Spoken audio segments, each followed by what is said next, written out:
મકર સંક્રાંતિના દિવસે લોકો પતંગ ચગાવી તલ ગુડ ખાઈ આ તહેવારની ઉજવણી કરતા હોય છે. ત્યાં આજના દિવસે દાન કરવું, ગાયને ગોળ અને ચારો ખવડાવવાની પણ એક અલગ પરંપરા વર્ષોથી ચાલી આવી છે.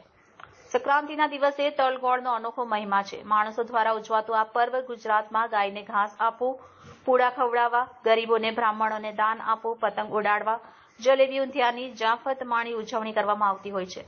નોંધનીય છે કે 14મી જાન્યુઆરીએ ઉત્તરાયણ ઉજવવામાં આવે છે, જે આજે છે. પરંતુ સૂર્યદેવનું મકર રાશિમાં પ્રવેશ અનુસાર જોવા જઈએ તો ઉત્તરાયણ સોમવારે છે. 5 વર્ષ બાદ સોમવાર અને મકર સંક્રાંતિનો યોગ બની રહ્યો છે. એવામાં સૂર્યદેવની સાથે સાથે મહાદેવને પણ પ્રસન્ન કરવા માટે ભક્તો ઉપાય કરી શકે છે. મકર સંક્રાંતિના દિવસે લોકો પતંગ ચગાવી તલ ગુડ ખાઈ આ તહેવારની ઉજવણી કરતા હોય છે. ત્યાં આજના દિવસે દાન કરવું, ગાયને ગોળ અને ચારો ખવડાવવાની પણ એક અલગ પરંપરા વર્ષોથી ચાલી આવી છે. અતુલ વરા પાલમાં રહેવાનું મારે. અત્યારે કઈ જગ્યા ઉપર આવેલા છે અને શું કરવા માટે આવેલા છે? અત્યારે અમે આ પાંજરાપોળની હું સવારે 5-5:30થી અમારા ફેમિલી સાથે આવેલો છું.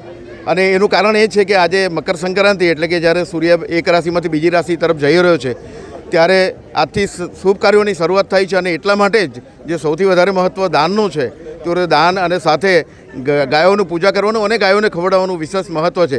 એનું કારણ છે કે ગાયને આપણે માતા તરીકેનો દરજ્જો આપેલો છે. ઉપરાંત 33 કરોડ દેવતાઓનો જેમાં સમાવેશ છે એવી ગાયોનું પૂજા કરવાનું સૌથી વિશેષ મહત્ત્વ છે. અને એટલા માટે આજે સવારથી હું મારા પૂરા ફેમિલી સાથે અહીંયા સુરત પાંજરાપોળમાં હાજર છું.